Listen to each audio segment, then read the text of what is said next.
Bangladesh to try and ensure that those good practices continue. We've got most of the team that's been involved in the GDI SANEM project here. We've got David, we've got Salim, we've got Katsushi, we've got Mata. I can't see whether 𝐴𝐵𝐴𝐶 is...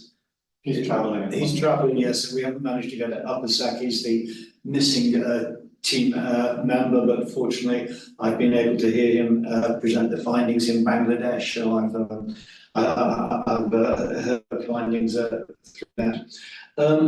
I think the main thing to say about this is it is looking certainly at what we know about the post-pandemic challenges of poverty dynamics in Bangladesh. And it's been looking at the longitudinal household survey, and I think Salim and David will be going into some detail explaining to us what they've done and what the results are that they have found on that. Okay, I think with those comments, we'll move on to Sohaila Nazneen, professor at IBS, so I think probably most of you know, a good friend of GDI and the University of Manchester. We've worked extensively with Sohaila over the years, and she's co-authored and co-edited many books with colleagues at Manchester. She is the director of the CLEAR programme, and I think you've got 10 minutes, Sohaila, just to give us a scene-setting introduction to it. Over to you, and good morning. Good evening from my end. I'm in Bangkok. Thanks, David, and it's a pleasure to be here on this webinar, and particularly a pleasure to introduce the GDI SANEM work, which has been a very important part of CLEAR. I won't need 10 minutes. I will be very quick, and I hope I'm coherent, given that we have been discussing disinformation at my end. But the information that's coming to you is 100% correct. Basically, CLEAR program started through FCDO Bangladesh funding with the objective, and this was during the pandemic, to generate policy relevant evidence that could be taken up by actors really quickly, but also with the other objective in terms of filling in the kinds of evidence gaps that we see in Bangladesh that hinders knowledge-based response to handling crisis. And the other bit was to learn from each other, I mean, those who are within the knowledge ecosystem, what can we learn and what can we replicate. So it had a co-constructed agenda in terms of the themes we looked at, and the program was focusing on social and political impact, which is quite different from the pandemic time studies or post-pandemic studies that have looked at health policy or looked at livelihood or mostly economic impact of it. Having said that, this particular project was under the poverty and vulnerability theme. What really attracted us was the longitudinal aspect in terms of being able to track households. There is a data set that then GDI SANEM, I'm sure the team will refer to in terms of what the 2018 data set said, and then what happened to these households as in 2023 as the team goes back, because it's not just how pandemic affected poverty and created particular types of vulnerabilities, and vulnerabilities beyond economic vulnerabilities, but it's also about sort of thinking through the nature of poly-crisis and what the households are facing in Bangladesh.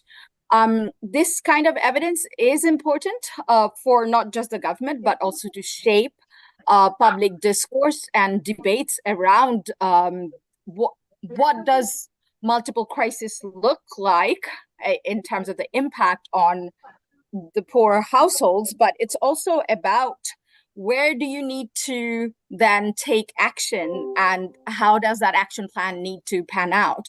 Partly also this kind of evidence is important because the Bangladeshi state is quite a capable state when it wants to deliver, when it comes to delivery of particular policy or services or addressing poverty. and it builds, given its autocratic tendencies based on performance legitimacy. The narrative is that the state has delivered development. But at the same time, we are seeing crisis taking particular toll and impact, and the success that the state has had in addressing the impact has been uneven. And it's important to keep a debate space open because that space is closing quite fast. So we do need evidence from credible partners based on rigorous methods. And we do need to also engage with the popular medium to keep it open. The GDI SANEM team can tell you a lot more about how they engaged in particular forums, the particular pushbacks that they faced. Linked to this, what is also important to think through the importance of research funding from institutions like 𝐓𝐶DO. The current scenario in the UK is not necessarily very bright when it comes to sort of the kind of funding that we have traditionally seen for generating evidence and research. And we do need to think around those aspects, particularly for countries that are set to graduate out of the least developed categories into other categories, and how the UK government wants to engage. And I think CLEAR is one of the ways of showing how research partnerships can be equitable, how you sustain that, and how you generate localized knowledge that's important, that's contextualized, that's tailored, and that's supported by both academic partnerships, but also partnerships in the way we fund research. So I am going to stop there, and I'm looking forward to the presentation and the discussions. Thank you all so much.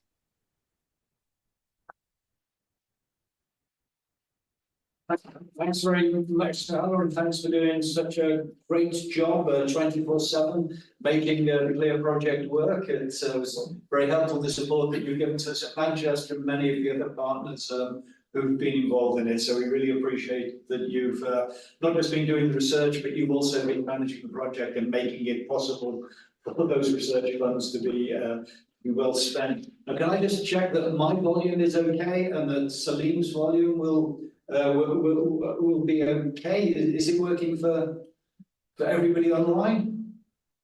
Yeah, so Lapa, you can hear us, right? The volume's okay. That's good on that. Okay, well, I think, I mean, Stella's introduced us there and set us up very neatly on that. There are the lessons for Bangladesh, but there are also the comparative international lessons. We know from work in other countries, many useful responses to the COVID-19 pandemic, such as trying to introduce additional social protection schemes, such as delivering low-cost digital services to people who didn't have access to services. We know that some of those things have been stopped because the pandemic is over, even though it would be really sensible to keep those sorts of things running on. And so this is part of that debate, both at a national level and international level, about making sure that we do talk to the evidence so that we can find out what it tells us about good policy in response to pandemics, but also just good policy in terms of improving people's lives. And I think this GDI SANEM project has really focused on that in looking at the poverty dynamics. Okay, we've got Salim, who has 30 minutes. I'll let you know when you've only got about 5 minutes left, if that's okay. And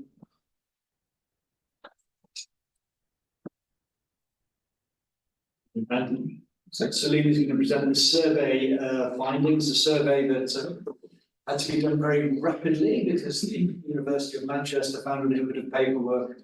So very much appreciate very much appreciate that Salim coped with some of the administrative problems that the university had.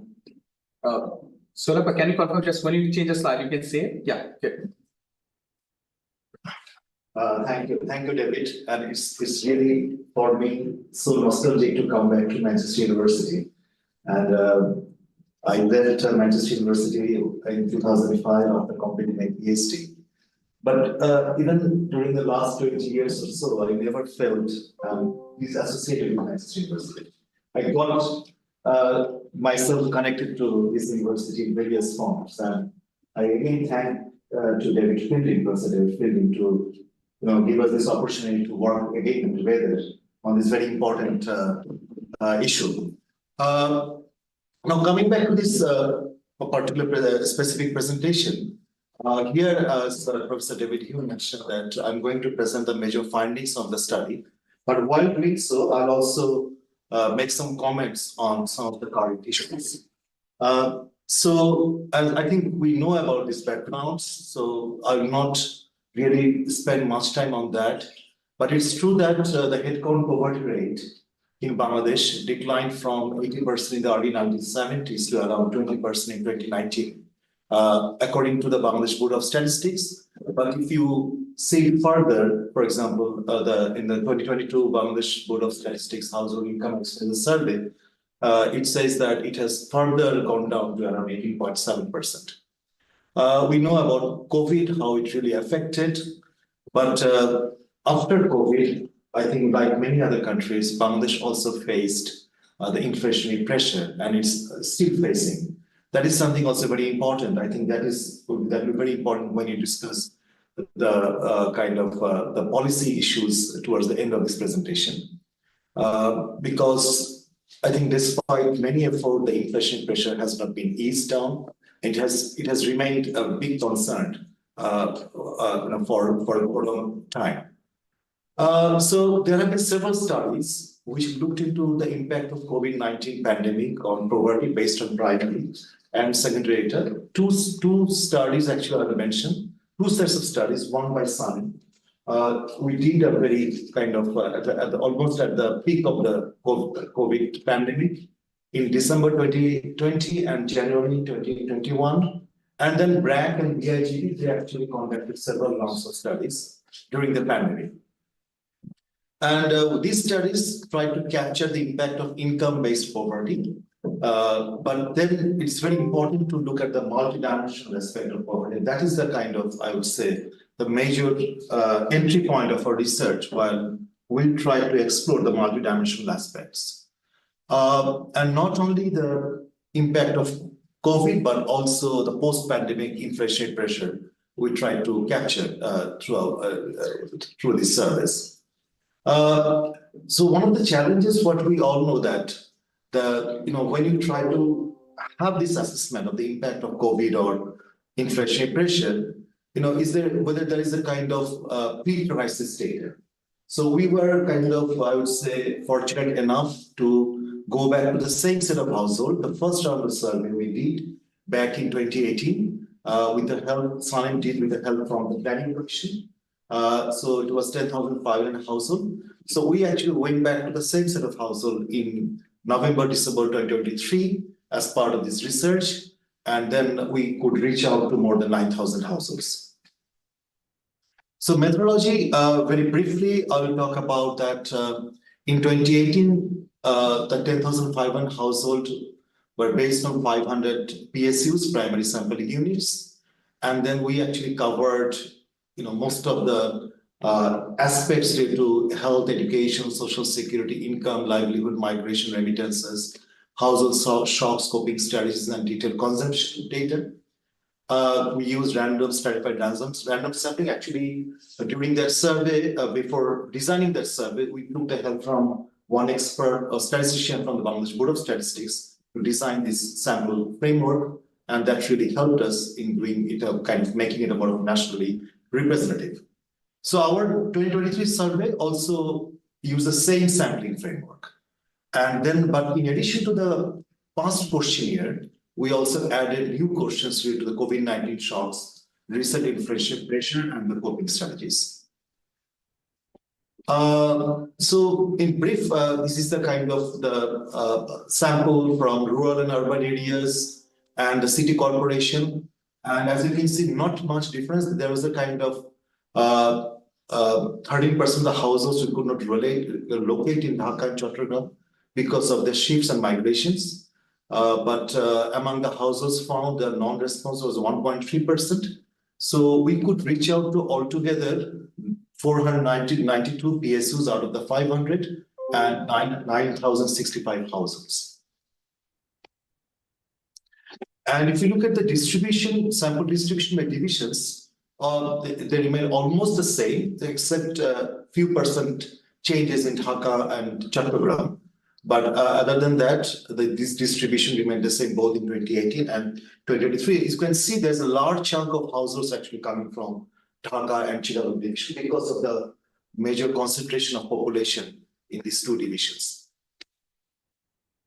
So now, if you look at the COVID-19 pandemic and the challenges and the post-pandemic impacts. So briefly, on employment and livelihood, we found that during COVID, the pandemic, 54% of wage-employed males and 44% females lost jobs during the pandemic. More than 62% were unemployed for longer than 4 months during that period. Around 60% of the self-employed in the non-agricultural sector workers had to close their business for more than 1 to 3 months. Crop and livestock producers faced challenges like higher input prices, low price of produces, shortage of labor. And then also there were other challenges like unusual rising prices, reduction in wages, etc. So then also in the coping strategies, we found that changing the food habits, depleting savings, borrowing, reduced spending on health education, these are the major coping strategies of the households.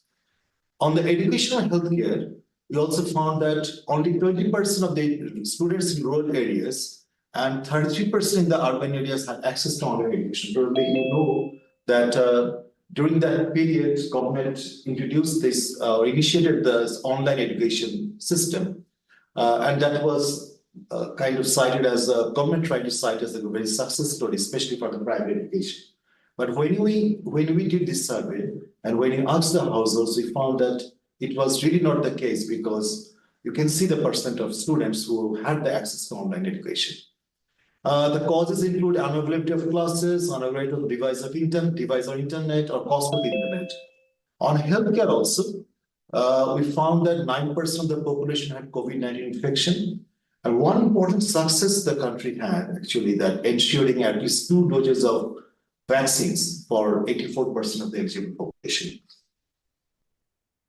Now coming to the recent inflationary pressure and changes in household food security, I think there are some very important areas of concern, because what we are observing now towards the end of 2023, it was a kind of accumulated effect of both COVID and inflationary pressure, because if you can see the phases, we had the COVID shock, we had a period of recovery, then again this inflationary pressure, and there's a very prolonged inflationary pressure that really made things more complex.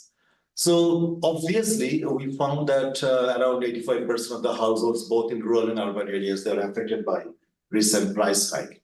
And then households again try to cope by changing their food habits, depleting savings, reducing non-food expenditures, borrowing, or working overtime. More importantly, we try to look at the food insecurity experience. That is the using these 8 portions. I think we take it from the FAO, their food insecurity index, the construct, and we apply the same question set. And then we measure the scores comparing 2 points. One is April 2023, and then the other one is October, November 2023, just to see almost at the onset of the price hike in April 2023, or at the beginning of this price hike, and then this in October, November 2023. So by detailed indicators, we found that for all the indicators, the severity is found higher in urban than in rural areas. And in fact, in almost all indicators, the food insecurity actually increased. For example, if you look at the questions, which were there, whether they are worried you would not have enough food to eat, were you unable to eat healthy and nutritious food? Did you eat only a few kinds of food? Did you have to skip a meal? Did you eat less you thought you should? Less than you thought you should? Did your household run out of food? Or were you hungry but did not eat? Or did you go without eating for a whole day? So in all these questions, we found that When even at the national level and more specifically for the poorer households, there is a kind of insecurity increased in most cases. And when using these 8 questions, when we constructed the index, the food insecurity index, we found that the food insecurity index is higher, insecurities was higher in urban than in rural areas. And we also, I'll come back to the next few slides that this is also related to the rise in poverty in the urban areas too. So you could see that the person is a household with secured food or food security. Actually, that person is a house has declined, whereas the severity with the insecurity actually increased, and moderate insecurity also increased. Now, coming to the impact on poverty, we use this very conventional. We actually try to do 2 kinds of poverty estimates. One is this very conventional estimates by using this poverty and income, the cost of basic needs approach, for using the 20 poverty line incomes for 20 strata. And then we also constructed this multidimensional poverty index. So I'm not really going into the details of this poverty and income. We also had this upper poverty and income and lower poverty and income. But then coming to these findings, what we found that the urban poverty rate increased between 2018 and 2023. At the national level, we found there was a slight decline in poverty rate, and that is much slower than what the officially reported reduction in poverty between almost the same period. There was a reduction in poverty in the rural areas, but you can see it was kind of that success was kind of lost by if you look at the urban poverty rates, the rise in our poverty rates in the urban areas.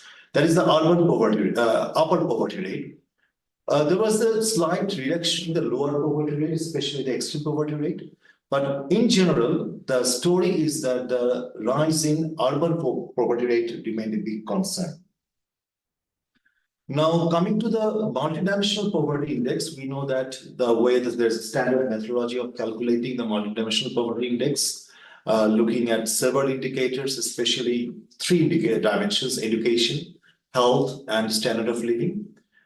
Based on the estimated deprivation scores in each category, a household's MPI score is calculated and is considered poor if its score is less than cut-off point.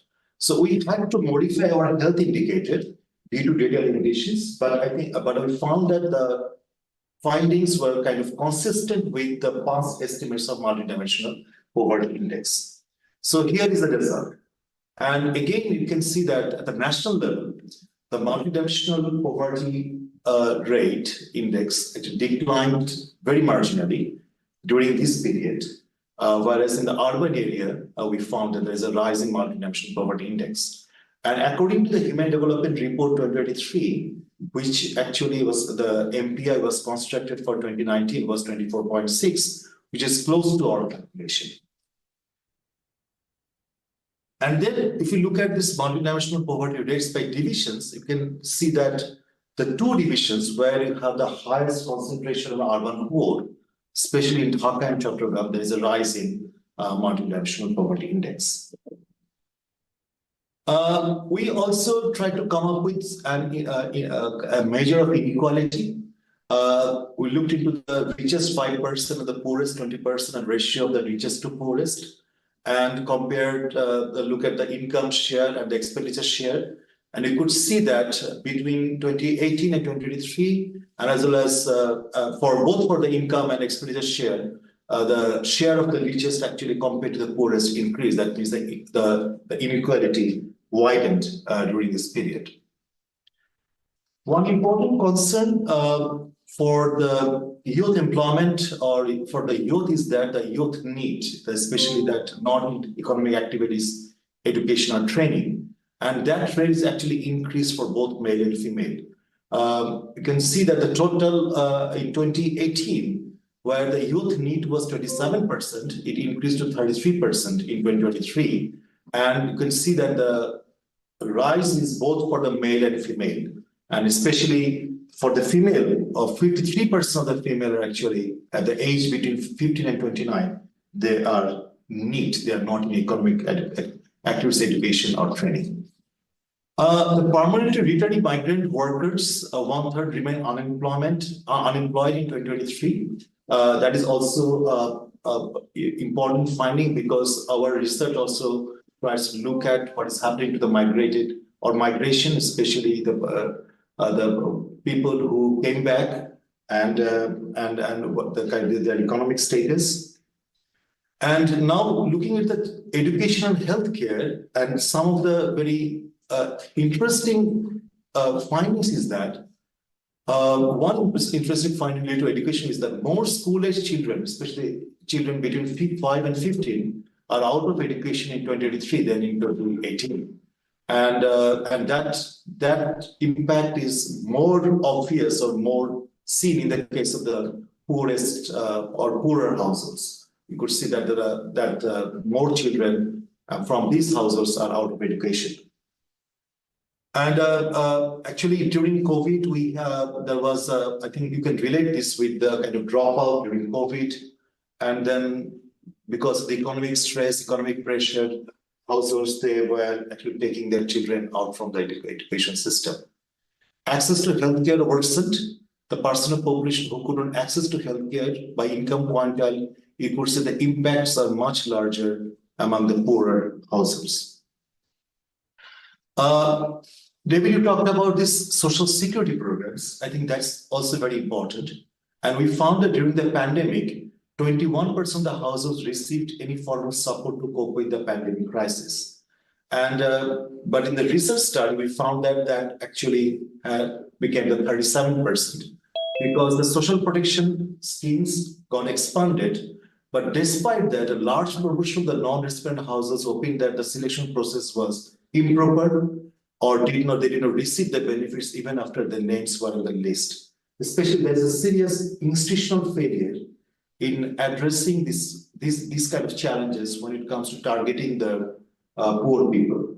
The government has the list of the poor who we call it old poor, but when you have a new poor, they don't have any information. So that's really making the situation very complex. One important point here is to mention that there was a kind of denial from the government that there has been a new poor. So that means when a large section of the population fall into poverty or they became more and more vulnerable because of these repeated shocks, they remain completely outside of any social protection support. So conclusion, I think I'll just try to make few points. One is that when you talk about poverty, and in Bangladesh's case, this survey also shows us that we need to take into account the shocks and vulnerability with the poverty discussions. Because a large section of the population, they remain very close to the poverty line income. And any kind of shock like COVID, price hike, or climate change is always there. They fall into poverty. And the problem is that I think this is something very interesting, is subject to further research, that despite very good economic growth, despite the performance of the ready-made garments, remittance, or microfinance, we have seen there is a reduction in poverty rate, but we haven't seen a significant reduction in the vulnerable population. So that means that the kind of growth or the kind of structural transformation which has taken place in Bangladesh has not been able to reduce the vulnerability of the houses. That's something very important. Second point is that I think I mentioned here too that really makes the case of the social protection much stronger. Is that the state capacity in providing this kind of support. So when it comes to state capacity, there are two aspects of state capacity. One is that whether the state is able to mobilize resources enough through taxation to have the right kind of amount to provide that support in the form of social spending like health education or social transfer. That is one thing. And second thing is that I think Bangladesh has not been that successful. If you look at the tax GDP ratio, it remained very low and less than I think one of the lowest in the world. And second is that even if the amount which is there in the case of social protection is very low, like 1.5% of GDP, health, public health is less than 1%, public education is less than 2%. Even if whatever spending is there, the efficiency of spending has been very low. That means that I mentioned about the social protection scheme, where the targeting error is very big, where the households who are not supposed to receive the amount, they receive it, and the households who are eligible to receive the amount, they don't receive the social protection schemes. One example I can mention that during COVID, our Prime Minister, she made an announcement that to reach out to 5 million households to give 3,000 Dhaka as a transfer. But then the ministries, they could not actually target those 5 million households. They didn't have any information. So they could reach out to 3.5 million households. And there were many allegations of corruptions and irregularities because of the very wrong database and very defective database. So that's, I'll just mention, and then I think finally, I think we talked about I think, as I said, the more budgetary allocation and specific policies for the education sector, more policies for the returning migrant. I think that is something one paper is technical paper look at that, and then the social security support programs. I think that's something what it meant, that revamping it, making a bigger institutional changes there too, to make it more effective. So I'll stop here, David. I think my presentation also here has got a long annex of the old detailed structure, the methodology, and how these things are being calculated, especially the MPI and other calculations. So I think Martha will share the presentation with all the participants. Thank you. Okay, that was great, Salim. So much in that, but very clearly presented, and the data and evidence presented there. But if we can get access to the PowerPoints afterwards, that will be great. And I think also there are additional papers and there are things that you're producing which will be on the CLIA website. So I think if colleagues are interested, that if they check out the CLIA website, they'll find that there's more stuff going on there at this time. Okay, I don't think we need any comments now. I think we are we're a few minutes ahead of schedule. So we'll move on now to our colleague, Professor David Fielding, who is Professor of Development Economics at the Global Development Institute. And he's going to talk about the key findings and I think give us a little bit of information about the key technical papers and some of the analysis which has been done and will be done in the future. We're just looking for David's presentation and it's coming up beautifully. Okay, over to you then, David.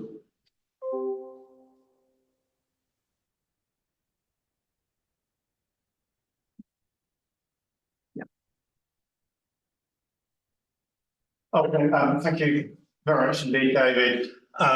First of all, thank you again to Sahela and the team at CLIA, who have been enormously supportive and at times very understanding of the challenges we've faced. And then finally, thank you also to Professor Salim and the team at SANEM, who just do an amazing job. For several points during this project, I just sat back and watched Salim and his team work in Bangladesh and been very impressed at the efficiency and the very high level of expertise there.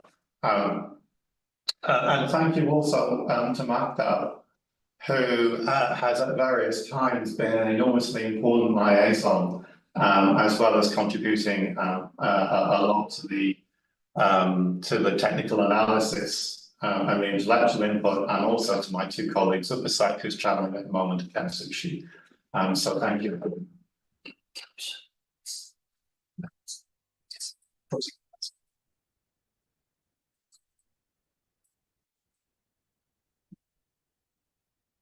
Okay, so I'm going to talk about some of the results from two technical papers which are intended to dig a little bit more into the details of the household survey and look at some of the associations between different characteristics of households.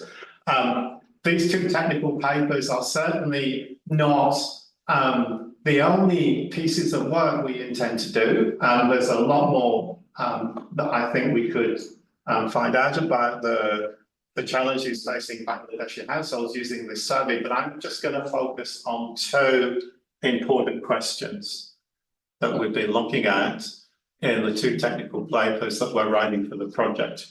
And I'm going to pick up on some of the things that Salim has said. So first of all, as Salim pointed out, there's been a substantial increase in the degree of inequality in Bangladesh measured in various ways between 2018 and 2023. So over the period of the pandemic and the cost of living crisis, poor households have been, on average, poor households have been affected very much more than wealthier households. In fact, real per capita expenditure of those a long way above the poverty line has increased over those 5 years, but real per capita expenditure of those below has fallen, and for those a long way below the poverty line, the effect is greatest. And also, as Salim pointed out, one challenge facing Bangladesh over the period of the pandemic was a large number of migrant workers returning home to Bangladesh, many of whom are still unemployed.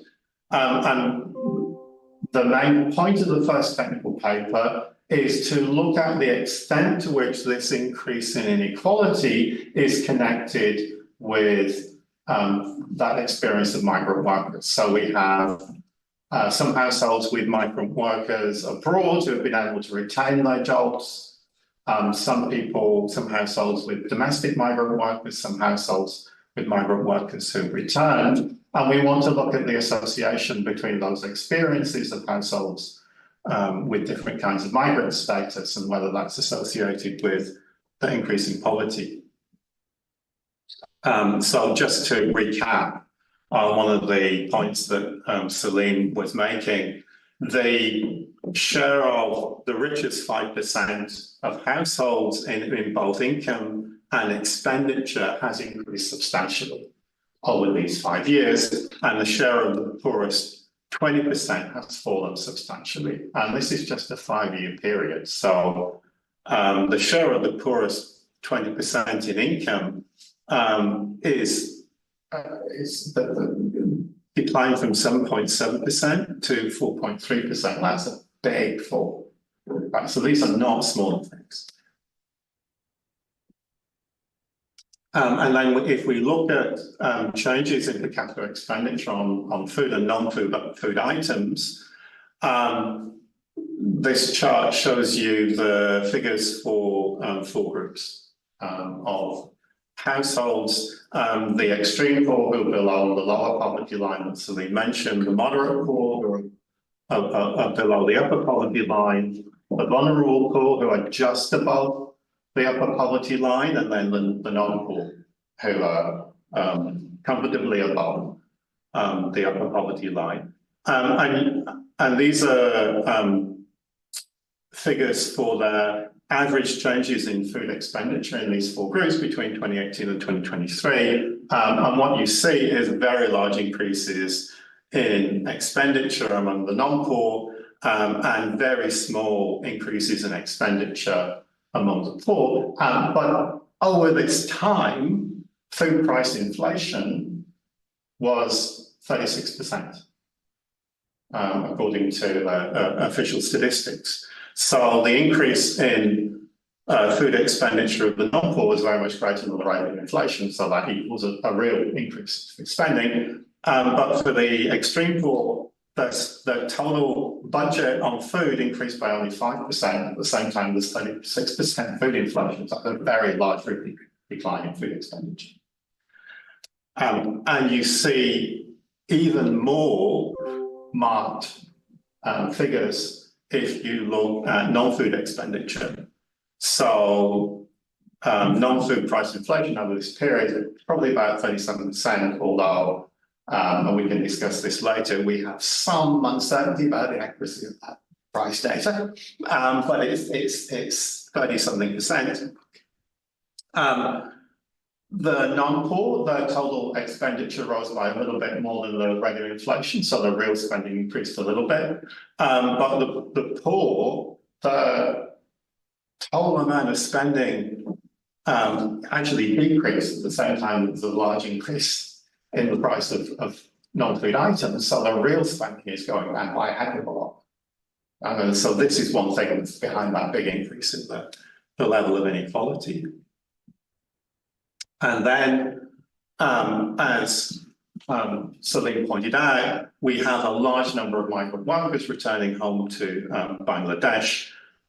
That's not equal, but those returning migrants not equally distributed across the country. So some, in some parts of the country, the proportion of migrants is much higher than others, and still, in 2023, a large proportion of those migrants are employed.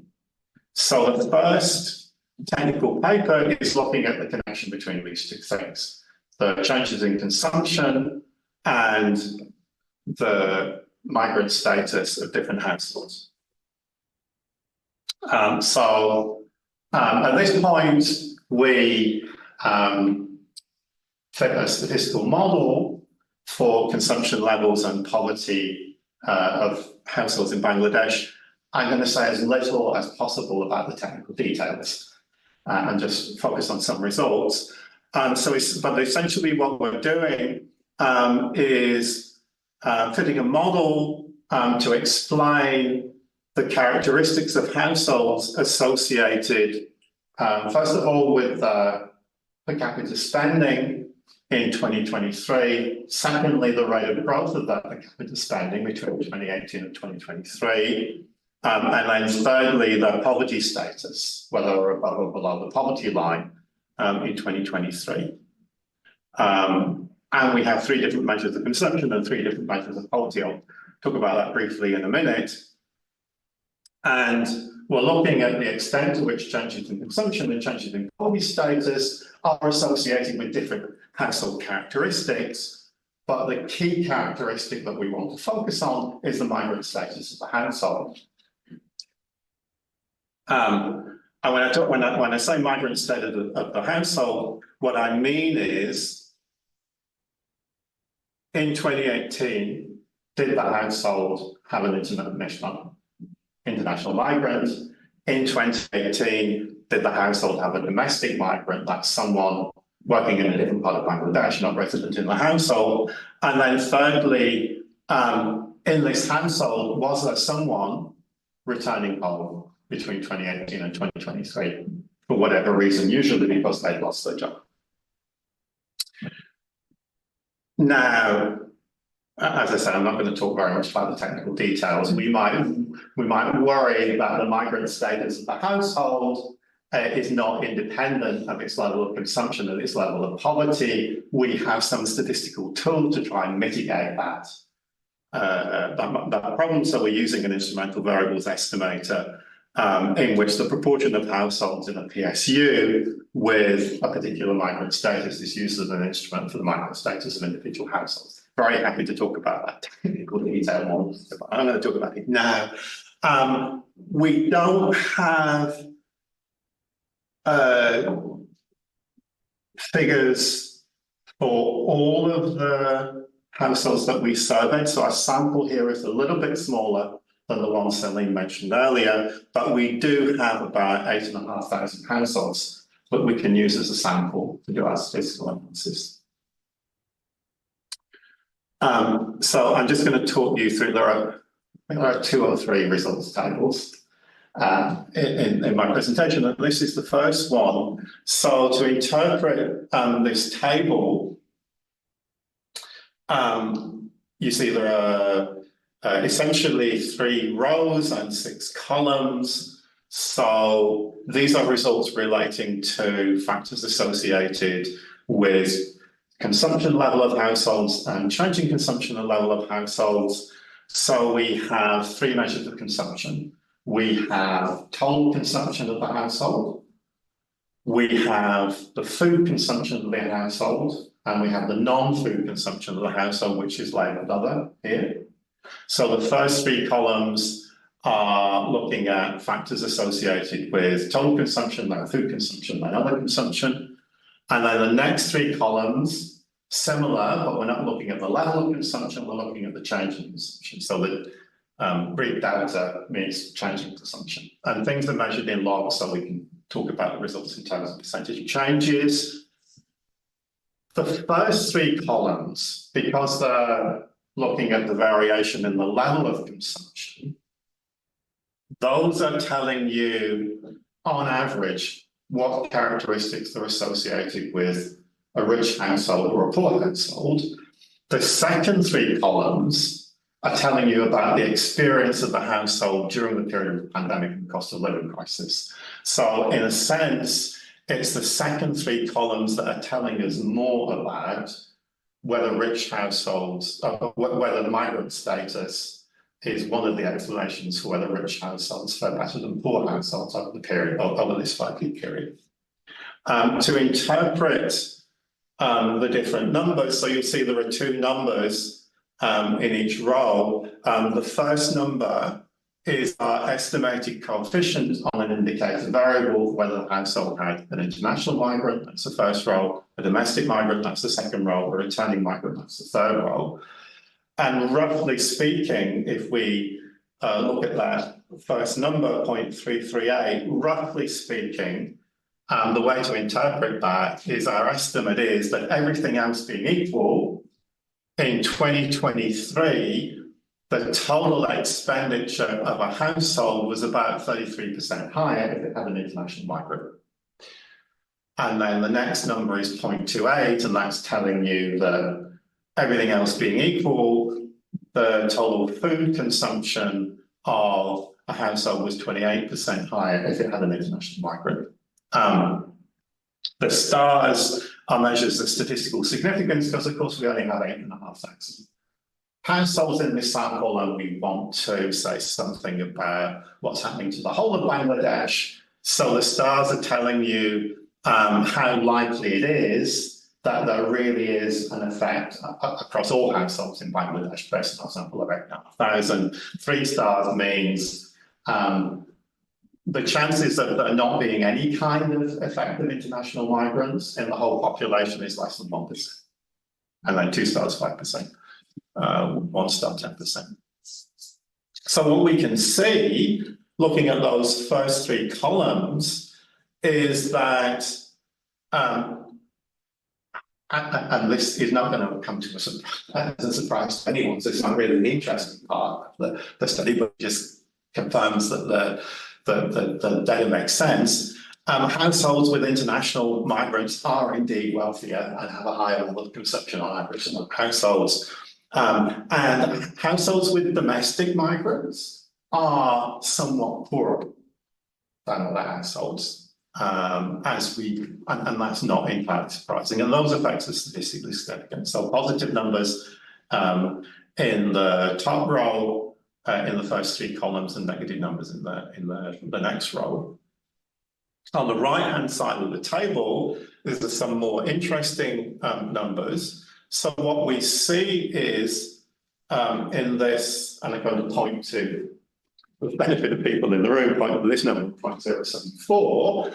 What that's telling us is, if we look at the change in consumption between 2018 and 2023, on average, the growth in the consumption of a household with an international migrant was 7.5% higher than the growth in consumption of a household that didn't have an international migrant, everything else being equal. So that is telling us that on average, if we just use total consumption as a measure of well-being, the households with international migrants are faring quite a bit better. It seems to be the case that difference is explained by a higher growth of non-food consumption. Because actually the growth in food consumption is on average a little bit lower, and the growth of non-food consumption is a lot higher. But what we're finding, and this 0.074 is probably the most important number there, what we're finding is that households with international migrants did cope better during the pandemic. We don't find a significant association between the growth in total consumption and domestic migrant status. The number is basically zero. For some reason, households with domestic migrants are increasing their food consumption, reducing their non-food consumption relative to other households, and that's something we need to explore the reasons for in more detail. So it's not, domestic migrant status seems not to be associated, seems not to explain this increase in inequality, but whether a household has an international migrant is part of the explanation. That is, one of the reasons for the increase in inequality is that it's households with international migrants that tend to be wealthier on average, and having an international migrant helped them cope better during the pandemic. The other results we can look at are for whether households with a returning migrant fared better or worse during the pandemic. And here, when we don't find a significant result for overall consumption, we do find that households with returning migrants have an increase in their level of non-food consumption relative to other households. We still need to explore why that effect is. Maybe returning migrants have needs or expectations that are different from other members of the household, but I wouldn't say we got a robust result with respect to returning migrants. So the bottom line here is that one of the explanations for the increase in inequality is having an international migrant, which is something that wealthier households tend to have, help you deal with the pandemic and cost of living crisis better. We can look at that question using not levels of consumption, but an indicator variable for whether the household is in poverty. And here the results are in some ways a little bit clearer, I think. So as Celine mentioned, we have three different ways of measuring poverty. We can use a conventional poverty line, and we have a poverty line that's lower, thinking about whether people are extreme poverty, and a poverty line that's higher, thinking about people in moderate poverty. Those are poverty lines 1 and 2 on this slide. And then we can construct a multidimensional poverty index, which Celine mentioned briefly. So what we have here is a similar kind of exercise to one in the previous slide, but the dependent variable is not the consumption level or consumption growth. It's an indicator for whether the household is in poverty or not in 2023. For those of you who do some statistics, you'll not be surprised to learn that we use a Probit model to estimate these effects. But what I'm showing you in this table is marginal effects. So that essentially is telling you how much having an international migrant changes the probability that you'll be in poverty, or how much having a domestic migrant changes the probability that you'll be in poverty.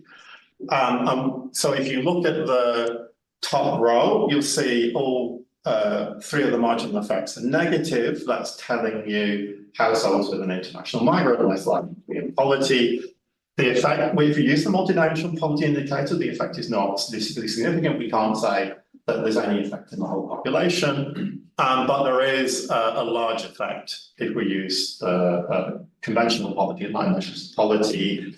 Households with international migrants are 30% less likely to be in extreme poverty, 17% less likely to be in moderate poverty. So there's a big association between having an international migrant and being in poverty.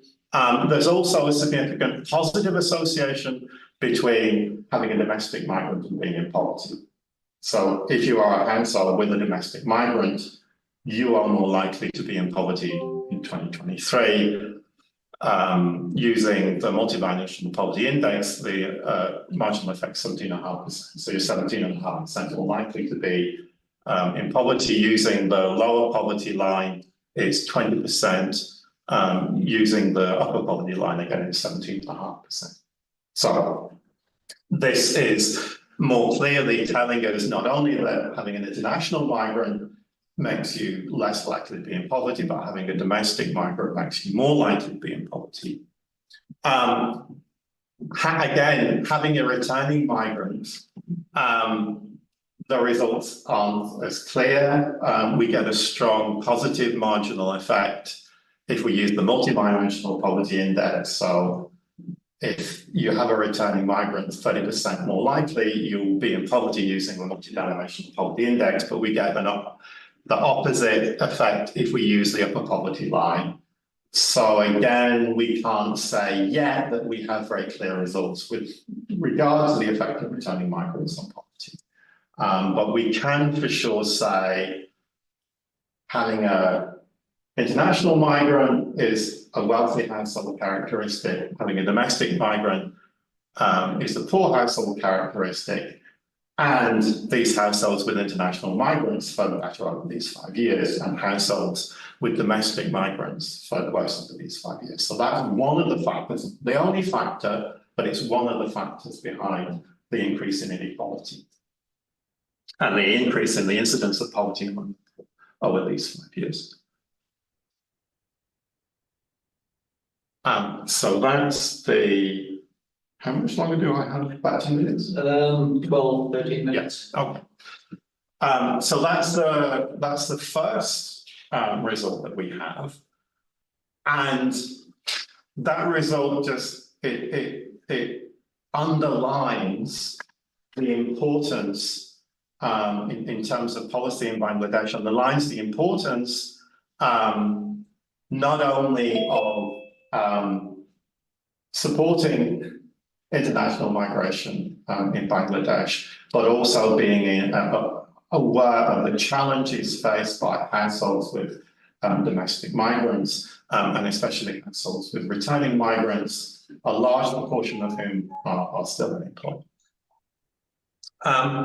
The second technical paper is looking at the ability of households to face and to cope with challenges during the pandemic. I have fewer slides for these results, but my personal view is that these are the most important results that we have so far from the technical analysis of the data.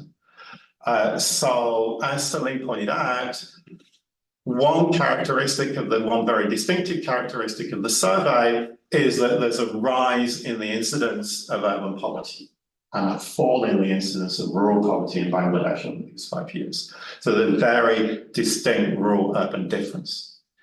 So one thing we can look at is we can explore the extent to which this rural-urban difference is explained by urban households facing a larger challenge, or alternatively, it's not that households are facing larger challenges, it's just that that coping mechanisms for some reason aren't as good. So is it that there are more shocks facing urban households on average, or is it that they're not able to cope with these shocks as well? So that's the point behind this second technical exercise. And this is just to remind you of one of the charts that Celine mentioned. Over this 5-year period, there's a slight fall in the national poverty rate. This is using the upper poverty line, but a not insignificant rise in the urban poverty rate.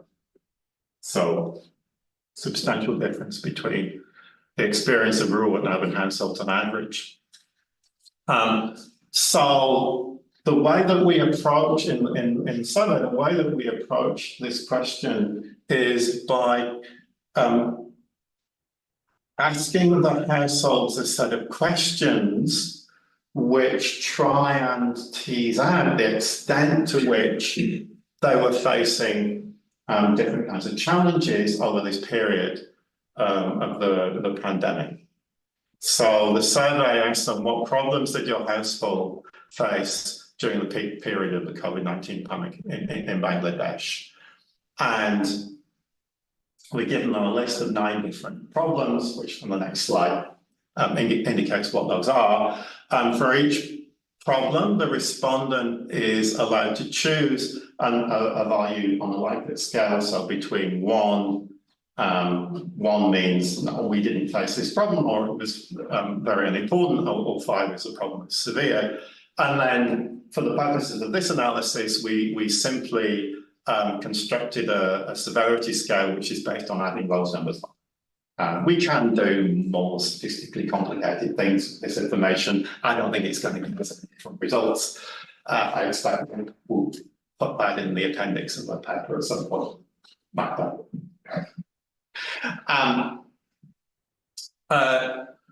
I'm going to show you, I'm going to mention briefly what those figures look like for rural and urban areas.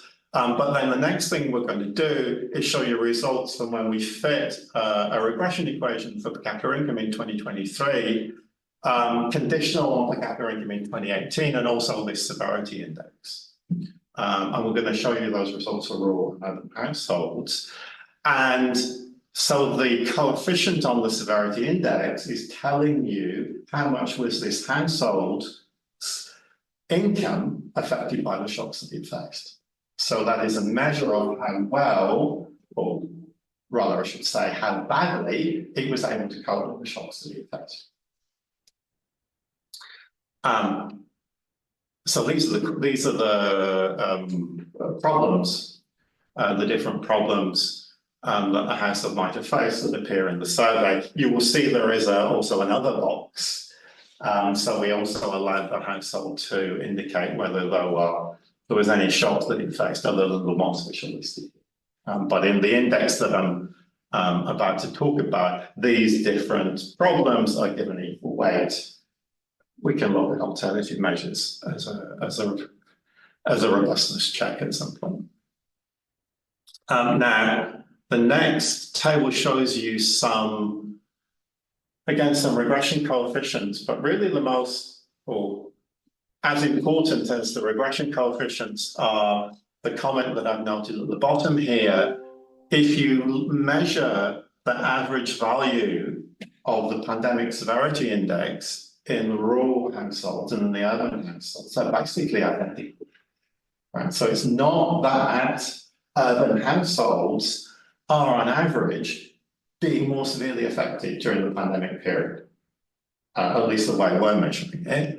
The means of the index differ by less than 1%, medians are identical, the standard deviations are about of the index 0.1 in both cases. So the sample distributions of the severity index basically identical in rural and urban areas. So at least the way we measure it, the severity of the pandemic, and this is the household subjective measure, how they are experiencing it. The severity of the pandemic in terms of the magnitude of the challenges that households are facing, that's the same in rural and urban areas. They face the same extent of problem. But when we do the regression, what we find is that the urban households are much more affected by these problems that they're facing. So if you start with the lower row of figures, so that on the lower row, that first coefficient is minus 0.498.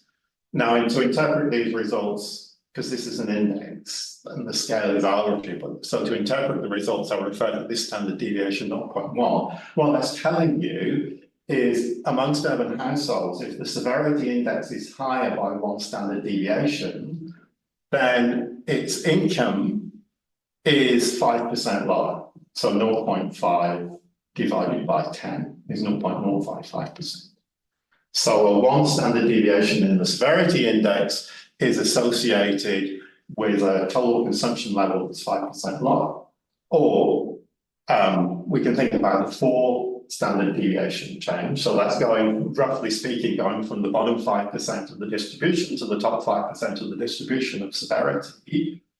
That's a 20% difference. So the households which are in the top 5, roughly speaking, the households which are in the 5% worst affected in urban areas, their consumption is 20% lower than the households that are least affected in terms of this severity index. And if you look at the next two regressional coefficients, 0.288, 0.688, most of this difference is to do with non-food consumption, but still some significant effect on food consumption. That's a very big effect. And that's telling you that urban households that did face more challenges have a very much lower income level as a result of those problems that we're facing. Rural households, in contrast, there is basically no effect.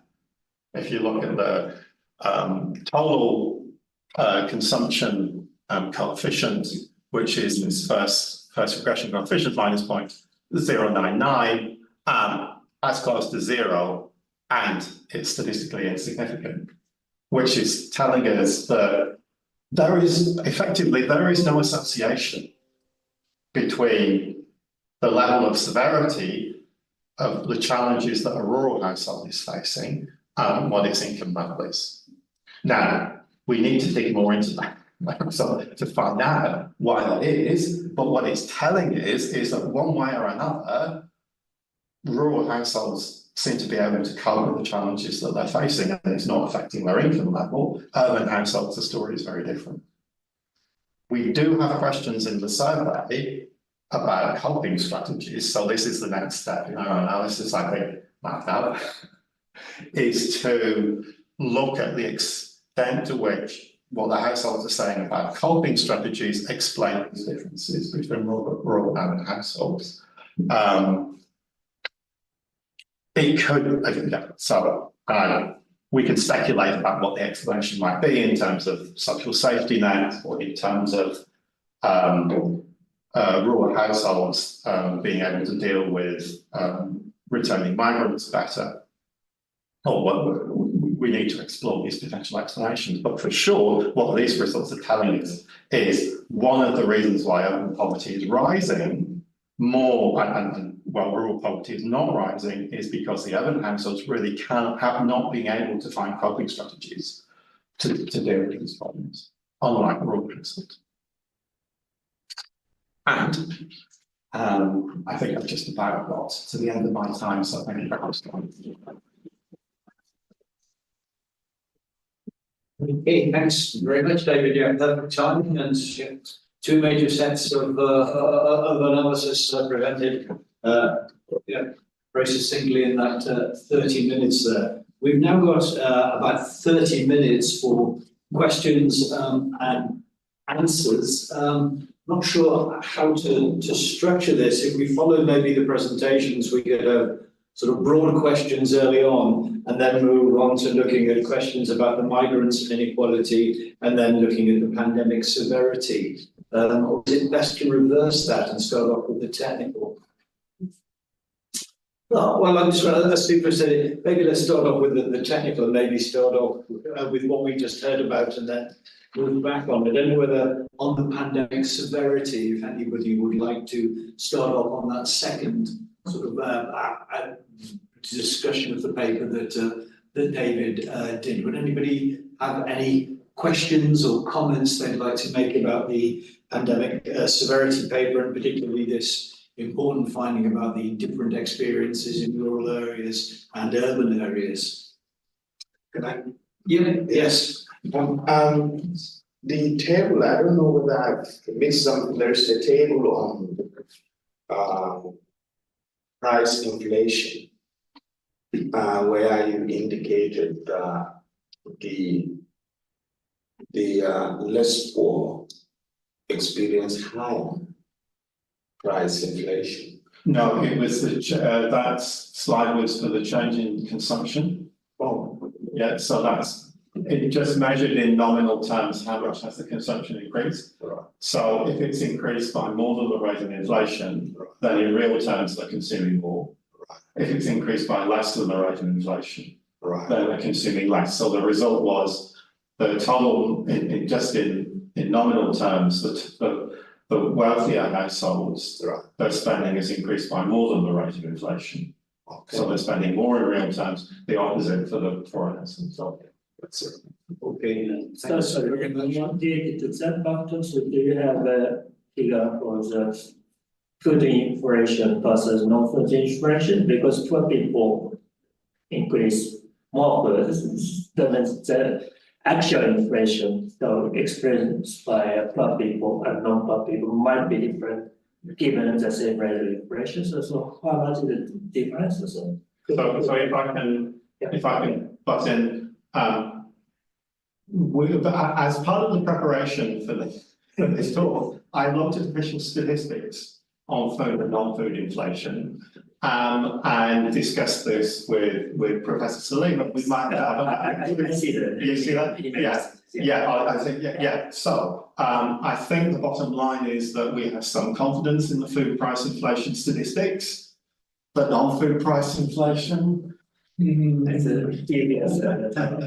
So we have to be a little bit careful if we want to say anything about the change in real non-food expenditure, because we're just not sure how those non-food prices.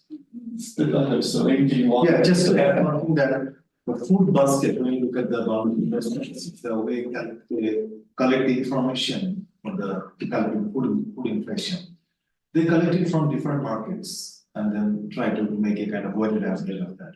But for the non-food inflation, their sampling is very, very kind of problematic. Because, for example, for house rent, from which part of the Dhaka city they collect the information, and for which part of the country, and the rural areas, all these make things very complicated when it comes to the non-food basket. So that's a big problem. So that's why and you will find sometimes very funny thing that when the food inflation is rising, the non-food inflation is not really rising. Overall inflation remains the kind of unchanged or something like that. It appeared to be a kind of a balancing factor in the non-food inflation, so that if both of them rise, then you will see that rise in the total inflation rate quite significantly. So that doesn't happen. Yeah, my point is that given the data reputation, because people are more on food and the food inflation tends to be higher, then so they are more severely affected. So the difference in the changes per capita expenditure shows. So that was my point. Yeah, that's definitely because just to add one thing, we also did that one study just 1.5 years back. We tried to estimate the inflation faced by the marginalized households. And that's very different from official statistics, because they have a very different type of basket of consumption. And that's what you were mentioning, that definitely. And as you have to reduce the non-food consumption, but on the next slide, so that would be explain inequality. Thank you for your question. Okay, so these different baskets that go into inflation coming in that. Yeah. So first, thank you so much for the. Yeah, I'm not saying the nice and loud so our colleagues. Yeah. So thanks so much for the rich presentations and discussions. I just have one question. I don't know if it's feasible, but just trying to think out loud. When you're talking about this changes in inflation rates versus expanded food expenditures and non-food expenditures, we saw that if we zoom in at the richest households, if I remember correctly, the increase in food expenditures was more than 90% for the rich household for non-food expenditures, as opposed to a 36% inflation. So we have, in real terms, a great increase in consumption. Now, I know that the focus of the paper was on migration status and their impact, but we saw that the migration status, and especially international migration impact on food expenditures, wasn't very high. So this migration thing does not fully capture this very high increase among the richest households. So I don't know if it would be possible to investigate whether there's any effect of this higher tendency among people to consume after COVID and after being locked down and after the curfews during the years 2020 and 2021 probably. So I don't know if this had an impact on people's incentives and tendency to, like, it's somehow maybe a psychological effect or something. So your interpretation of the results is correct. That it's that our association with migrant status, that's not through the food expenditure channel, it's non-food consumption. We do have more information in the survey on the components of expenditure. So we have some information about the components of food expenditure. So I think one way forward to address your question is to look in more detail about the components of food expenditure and what kind of food expenditure for the wealthy is increasing. Which is it certain types of food? Is it more expensive types of food? So we haven't done a full analysis, but my time is back to. One explanation that we have is that during the pandemic, for a long period of time, from almost one, we actually asked the household for how long you could not send the remittance back home. Most of the households actually didn't get any remittance since the starting of the pandemic until the mid of 2021, so almost 1.5 years. So during that time, how did the households cope up with the crisis? Most of them took loans from other households, neighbors. So they took the debts, or they actually accumulated more debts during that time. So what we think what is happening here is that in the post-pandemic scenario, households actually they are repaying those debts. They are actually because, and also that international migration in Bangladesh is very expensive. It is very costly. So the households they actually accumulated more debt burdens during the pandemic, and after the pandemic, many of the households they sold their assets, they leased out their lands. In the post-pandemic scenario, what could happen is that the one explanation of the increase in non-food expenditure, other items could be they're repaying the debts, they are purchasing more assets or getting back their leased out assets. That could be one aspect, that's why we're seeing less growth in the consumption expenditure, but higher in the non-food consumption. Is it also the case among the wealthiest and richest households? I mean, again, one other possible explanation that I can think of is that, for example, again, after the curfew and the lockdown, people start wanting to, for example, go out to restaurants more and spend more. Yes. Yeah, it's true.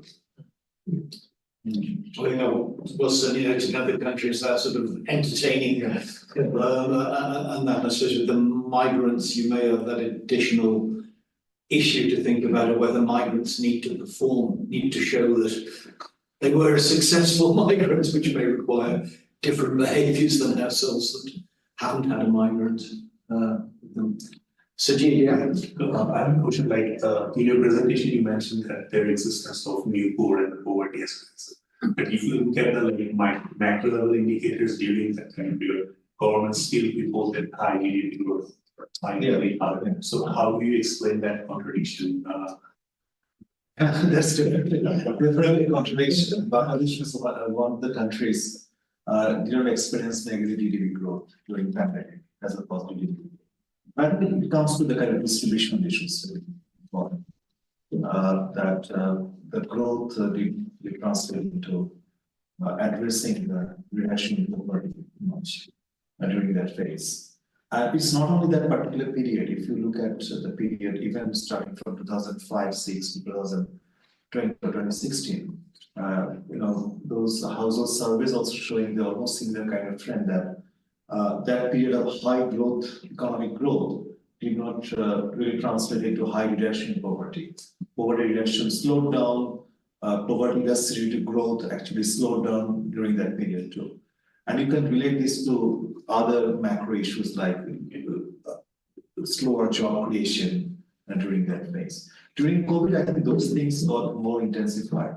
One thing about the official statistics of the growth and the GDP growth numbers, we have always debates in Bangladesh, you all know that, to what extent they reflect the reality. Yes, other explanation, as I said, not being very inclusive one. And the second question is regarding the negative correlation, sorry, the positive correlation between the domestic migration and the increase in poverty. So, is there any? Yes, I think you mentioned that, Professor David, that the domestic migrants are mostly the poorer households. They migrate and they actually work almost throughout the year in different parts of the country. And the domestic migration, it doesn't really give them much high, increment in income compared to definitely international migration. So probably that is the case where you see the domestic migrations taking place from the very poorest of the households, which is actually that migration is helping them to maintain some livelihood, but not really graduating out from the poverty status. But the one explanation of your finding is that domestic migrant actually make them worse in terms of. Yes. You remember there was a paper by the speaker and others who say domestic migration can help the households again. But what we are finding that in our paper is actually the opposite. The domestic migration actually does in the existence of large informal sector, like Bangladesh has almost 80% of our workforce, they work in the informal sector. There is no job securities, there are no pension or the severance pays, anything. So during the pandemic, what happened? These workers, they work in urban areas. And urban areas, as we have shown, the pandemic severity index was the most high. And what happened is that for a very prolonged period in urban areas, they didn't have any work to do. The restaurants were closed, the shops were closed for a very long period of time. So what we find, what our evidence is showing, is that the probability of their falling back to poverty line is much higher than the non-migrant households. So what we're saying is domestic migration, due to the existence of the huge informality, they are very insecure. Their jobs are insecure. So maybe policymakers might need to address these insecurity issues more. And it's connected to the new urban poor problem, because where are the domestic migrants migrating to? Mainly they're migrating to the urban areas, which have been less able to come up with. I know.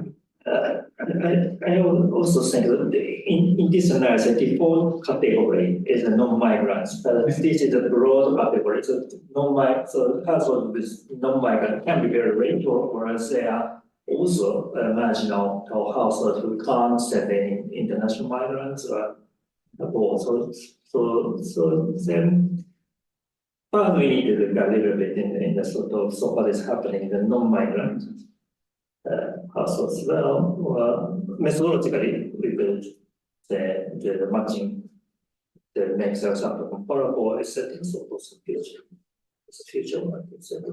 This is to capture that.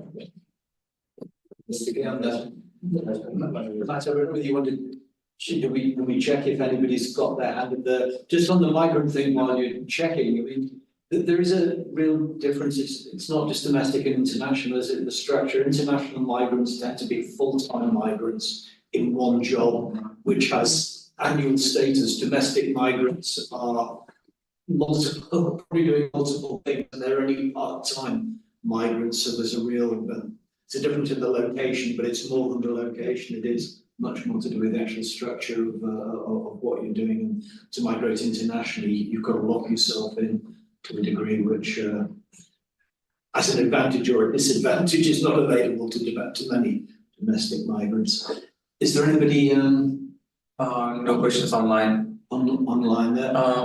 Okay, you've got another question then, Sajid. Nice and loud for our colleagues. Just an additional question. So when did you analyze the effect of migration? So did you segregate it by geographic location? Because like there is some geographic location where the local work is not available. For example, probably the northern area where there is, which is less industrialized. So probably their effect or the relationship between the migration and poverty can be different in comparison to where there is a local job available. Yeah, that's a good point. I don't think we've done that yet. We control for the regional fixed effects, like. Oh, we didn't, right. No, we need to, okay, or we need to run separate, regulations for different segments of different divisions. That is something we could do, yeah. Very interestingly, actually, when you look at the migration pattern, especially the domestic migration pattern, actually it's all coming from either from north or south and being concentrated in Dhaka or Jaipur. Yeah. These two important divisions. So yeah, so probably you'll find increasingly very interesting finds the lesser poverty incidence in the south, where you would expect to have higher poverty incidence because of the climatic and various other issues, because the poor people are migrating towards center, where lesser number of poor people in the south, where higher number of or more concentrated poor people at the center. That is also very interesting because I think the urban poverty, rise in urban poverty is also because of this migration of the poor people from the rural areas to urban areas. That's why you can see the declining rural poverty rate, probably not because of something very good things happen. We didn't see good thing happen, COVID and then price shock. It could be physically the poor people that migrated from rural to urban. So that could be one expression. Just one technical question. When you measured the domestic migration, did you just only input the migration of the adult member, or it's also include Anyone, the child? Yeah, but when you look at this kind of action, it's the only, migrant who is working. So not the education purpose. And so it's a migrant who work, who migrated for work. Okay, so sometimes like it's common practice in rural Bangladesh that sends for the extreme poor household that they send some of their children to the urban area to work in households. So this also is included as a domestic migration. I mean, the unpaid one or the paid one, the domestic work is included here. Yeah, mine is just a comment and observation, which probably you respond to. Based on my practical experience in Africa, particularly in Nigeria, when I go to Nigeria, the big cities like federal capitals, state capitals, and compared to, I won't call them rural, but small, semi-urban areas, I found that COVID aside, but any major economic shock, the semi-urban area tend to be more resilient than the big cities. And from what I've noticed is that the big cities tend to rely a lot on the formal economy. And because they rely on the formal economy, many of the major economic policies, such as change in currency exchange rate or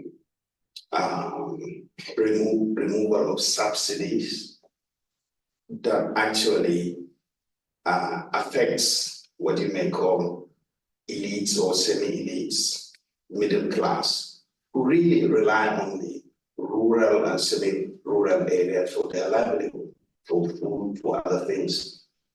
So I begin to question the nature of our economy, when in reality, a small percentage gobble up about 70% of the national budget.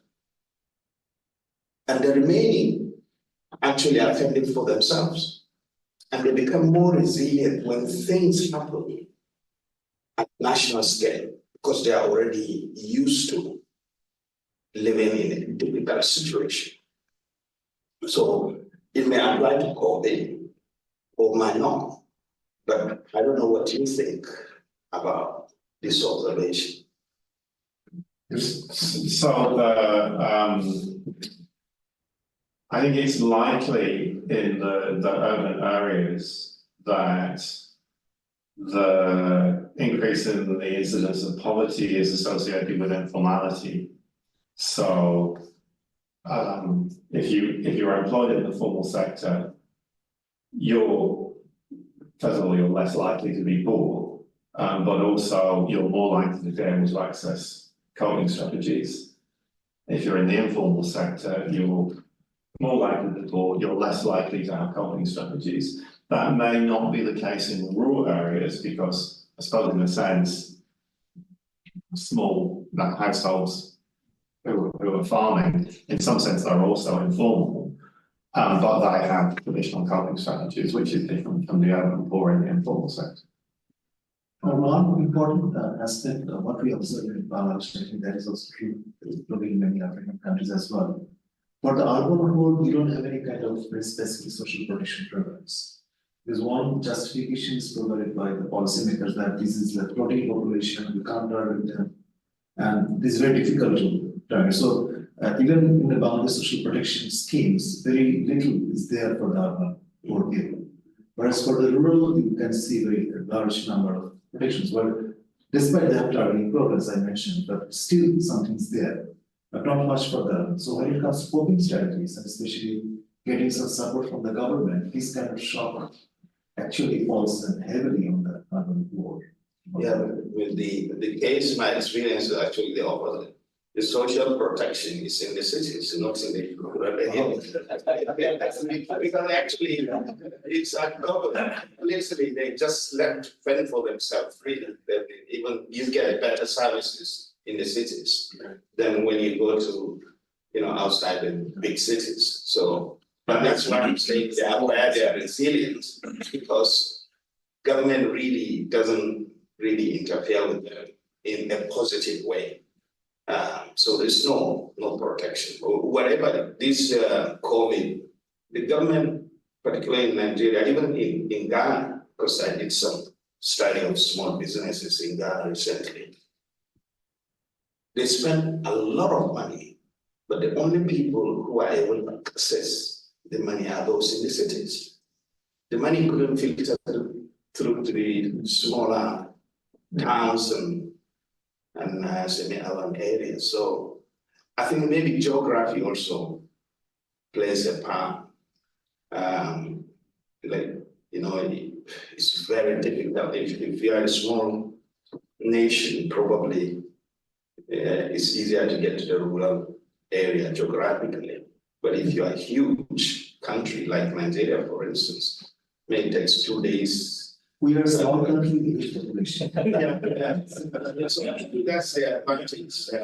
With a relatively effective, but public policy, and as Sohaila mentioned, public policy in Bangladesh has, compared with some places in Africa, has been quite effective, or least effective in other areas. But the geography probably is important, because in Bangladesh, the urbanization is very much around Dhaka and Chittagong, and the other urban centres are quite small, whereas in Nigeria you've got a spread of different sort of urban centres. But in Bangladesh, it's interesting there. There's ideological and political economic reasons.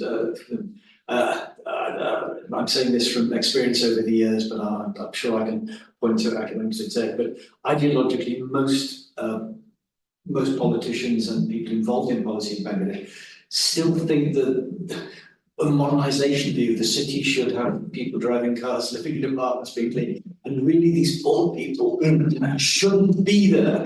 And that comes up very strongly from ministers of finance who I've talked about, who consistently say you cannot give social protection to urban people because everybody will move here. You've just got to keep them in rural areas so we can all live well. Urban people will be different than rural. The political economic one is that in Bangladesh, when you're actually looking at voting behaviours and influencing people, in rural areas, politicians control the social protection of the grant schemes and get votes and get patronage through it. In urban areas, they can actually connect politically in different ways. So I think it's a really interesting contrast, though, to think of these things. Can I?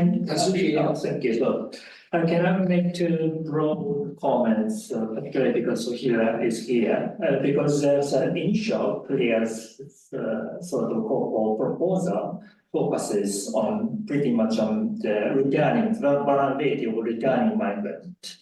And with respect to that, so I think our result on the positive correlation between the returning migrant and LDT, multidimensional poverty, is very important. Also, so we need to do a lot of work on that. So I thought this was the education and health component, but do you have any disaggregation results or not yet? So I think it will be useful to show so how this is coming. This is one comment question. And second one is that so we are impressed by the very quick survey or efficient survey using a modern technology, so like 𝐶𝐬𝐿, so online handset to collect the data, right? So can you explain a little bit on how was it, and that this one will be useful for the future project. So the Google Docs is very simple. You can divide the questionnaire. So and it doesn't need, you don't need the internet connection all the time. So you can just go any remote places, collect the question, collect these, conduct a survey on the app. And as soon as you come back to the network, it is uploaded to the central server. And if you are secure, it also, the moment you open the app and conduct a survey, it also locates the geo position of the household. So we have the geo position of all the households. So what it does, you can actually locate whether your enumerator visited the household and how long he conducted the survey. So you know the length of the survey, and we also took the voice of the respondent, like whether he agreed to conduct the survey. So what it did is it actually ensured the survey accuracy. So we were able to beat the surveys, and we were able to check that online, quickly. And you can check the data every day and every hour. As soon as he comes back to online, the data uploads online, and you can just download data and check the validity of their data and how whether they responded right or wrong. So what it helped us is that we went to 10,000 households in 2 months. It is kind of it's a very challenging thing. Even going to 10,000 households in 2 months and completing the post estimation and everything. It helped. What we did, we had the data comments ready. We could run the checks every single day. And we could give the feedback to the enumerators. Whenever they input something wrong, we had dedicated teams who actually communicate with the enumerators, told them like why you have inputted this one, it should be this value. So it was so this time we don't require some money, but to purchase a 𝐶𝐬𝐿. So do you have any idea on how it's free. It's free. Always free. You need the device, right? So you need the device, but we hired the enumerators who had the mobile. Okay, so this is sort of, as long as you've got sort of tablet, you can just download it. Yeah. As long as you have a mobile smartphone. So the data was, because you could claim the data as it was coming in. As soon as the last survey was completed, by a week later, the data set was. What about the internet connection? If you're going to the very remote area? As soon as you come back to the hotel or somewhere, you get the data and data. But this is not It's in the tab. So when the internet connection you are able to access it. But we lost around 4 surveys, just 4, because our enumerators phone was it got switched off. So we lost 4 surveys. But that is in 10,500 households, you lost 4 surveys. That is kind of you cannot understand it. Right. So those are the only thing we had to go through. Bangladesh is not like the UK. You can access signal quite. Yeah, all Bangladesh. It's quite different from the UK. Seriously, Gunak Sender was surprised at our potholes. He says that potholes in Bangladesh now in Dhaka that And she's got, they're not as deep as in Czech, the middle class area where I live, potholes surprised friends from Bangladesh. Is anybody, we haven't been able to engage with our colleagues online. I don't know whether anybody would like to engage, or I'm not sure whether Sahela would like to make a comment because we are coming towards the end. No need for that. Okay, well, anybody got any? Swallow, I think swallow. Oh, Sahela, yeah. No comments, Citizen. Thank you. Good to see the technical paper taking shape. One last question, and then I'll try and do a comment or summary. Yeah. Thank you. I just have a couple of small questions related to the first presentation. Salim. Yeah. So for the first one, it's related to the unemployment rates after the pandemic. It was shown that there's like 10 percentage point difference between male and female unemployment after COVID. Right? Was it meat or? It's also true for unemployment as well. Yeah. So the fall was greater for males, while male employed persons, or maybe the employment is higher for males, which means that in absolute terms, the unemployment was much higher due to COVID for males. While I believe women are more concentrated, or females are more concentrated in services sector, which was more highly affected by the pandemic. So this difference was can be attributed to, for example, the more presence of males in informal jobs, or any other reason? Yeah, actually, if you look at the structure of the employment of the female, you can see that both the wage employment and the self-employed. And then, of course, when it comes to employment, a significant part of them are unpaid employed labor, which is treated as they are in the labor force, but they are not paid.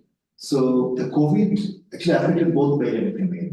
But definitely, since it affected mostly the urban informal sector and the employment structure, the male got more affected. One important thing is that I think this is something very interesting. During COVID, our ready-made garment sector was highly protected because government came up with a stimulus package to provide, to ensure that the workers in the ready-made garments industry, they get their wage properly. And then there was a mobile financial system which was introduced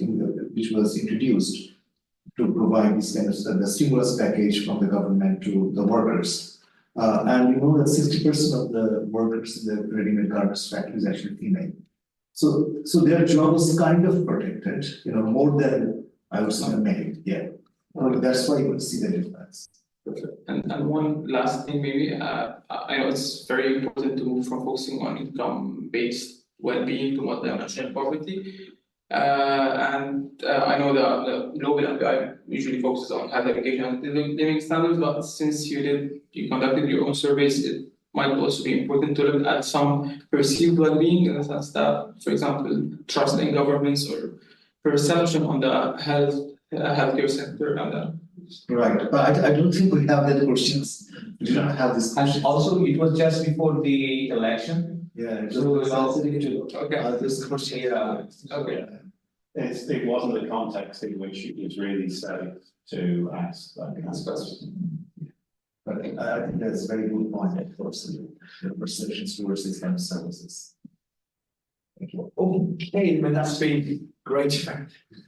Very substantial presentations. We've got a lot of questions and answers there. I see I was down to potentially what was it, closing remarks by the chair. And I have to try to come up with a few. I mean, there's so much been in the papers and in the questions there. I was sort of thinking in terms of policy, which we've sort of just begun to scratch on, and thinking, well, with the work that you've done and you will do, I mean, you're going to get potentially a number of policy things that basically reinforcing already evidence messages. You're going to get a number of things that actually, are new or original, need to be thought about. And then maybe there's the elephant in the room, the third thing in that. And just thinking of those, I mean, I would, in terms of reinforcing them, I'd encourage you to make sure that you do the reinforcement exercise. You talked about, I mean, the lack of finance available, the lack of tax, the poor tax effort in Bangladesh. And I really think that does come out from this, is actually that while public policy can be effective in comparative terms, it's still on such small budgets for that. I mean, that applies particularly to education and the idea in a way of education recovery. When you've got such a tiny budget, I mean, you're not financing public education, let alone financing any recovery program. And as we saw, there are clearly quite severe impacts for some of those sorts of dropout rates that went up on that, so on education. I think that comes through in social protection too, the very low levels of expenditure on social protection, particularly if you take away civil service pensions. You know, it's a small figure, but it includes civil service pensions. Once you take civil service pensions out, it still remains very small, as the National Social Security Strategy that I did 11 or 12 years ago pointed out at that time, and that hasn't changed. So I'd encourage you to make sure you don't lose those, because they're common points, and that applies to COVID, but to future crises. If these levels of expenditure remain low, then you can expect negative sort of educational impacts and these high dropout rates, and deeper problems in urban areas on that. See, in terms of sort of just thinking of new things, I may have got this wrong, but your discussions in a way about Bangladesh's success in poverty reduction, but the deep problems we have here with vulnerability maybe show us a need. You could say to change things conceptually, but you could also say to change things in terms of public policy goals. And Bangladesh has done very good in terms of sort of income and consumption poverty reduction at a very low level. But I mean, the country is proud to be lower middle income and is aspiring from its leadership to be upper middle income. That maybe means the goals have to change. You know, poverty reduction is no longer really the thing. It is measuring either inequality reduction or certainly measuring vulnerability reduction, because it is clear that many people who appear to have benefited from basic poverty reduction are now in high vulnerability positions, and that needs to be a major part of the policy. So in a way, we maybe need to move away from the measures and the concept that we've pushed, the goals that we've pushed in the past, and think about those things. And then the elephant in the room, and so has probably spotted this because it's the elephant in so many of the rooms here. I mean, I think lockdown and responding very quickly by governments to COVID-19 was very important, but I'm wondering about whether locking down in highly informal economies, that's in Bangladesh and India and many parts of Africa, quite whether that response had much higher costs because of not being able to provide social protection, having a population that could go for digital, just switch to digital services so quickly. I'm not sure whether your work can say anything on that, but if it could say that, because certainly, I mean, the more anecdotal reporting I got from Bangladesh early on was the first lockdown was enforced, and that really hurt people. But the second one was a lockdown, but it wasn't enforced, and people felt that was much better in a way, that it didn't damage their lives, many people as much. I'd still be interested in thinking about those lockdowns, and it's not because I'm a COVID-19 denier and think that the government shouldn't do that, but just whether the structure is doing that one has to think very carefully about these things.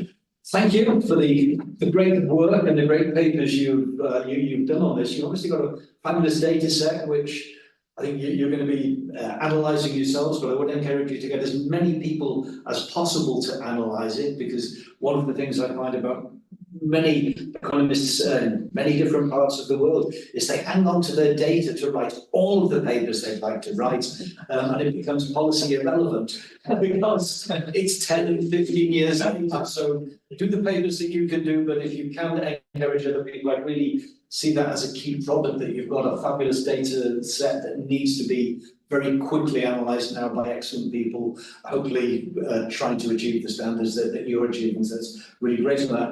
Say thanks to all the people attending, all of you, and all of the people who've come through online. Thank you all very much. And then certainly for those of us in the room, but for anybody who's in Manchester, at 3 o'clock, Salim is presenting another paper, which is on the sustainability of the Bangladesh paradox. Which is that in this room? Or? Yes, That's in this room, so you're all welcome to that. If you're in the Manchester area, then it's worth jumping on a bus or getting on your cycle to be here at 3 o'clock for another great presentation. Can I? And it's online as well, right? And it's online as well, so yeah. Do you have a link? So just some of. Anyway, we can if you can send them a link, so many of us will be back here at 3 o'clock. Okay, thank you so much.